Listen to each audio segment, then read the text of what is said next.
We get a lot of questions about how we simplify maintenance, and we get a lot of people who are surprised but grateful when we tell them not to cover a piece of equipment under OneCall.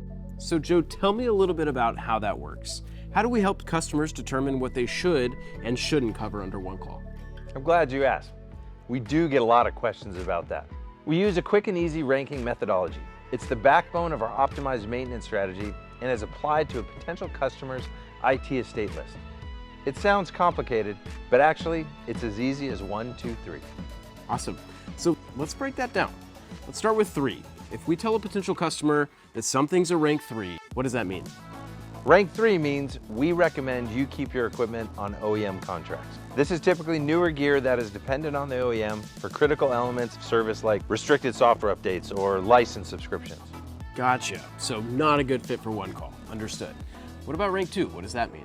Rank 2 means we should have a conversation. We'll chat and strategize together about this gear. How long do you plan on keeping it in your network?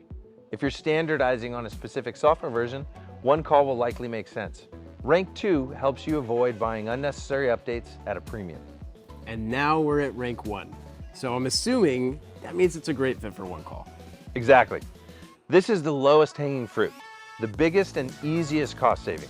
It's a great fit for OneCall because it's equipment that has no forfeiture of critical component support. This is generally legacy gear or gear no longer supported by the OEM directly.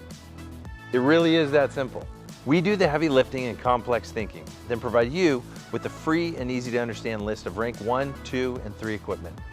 If you'd like your IT estate list ranked, reach out to your sales rep or shoot us a note at hello@pivotglobal.com.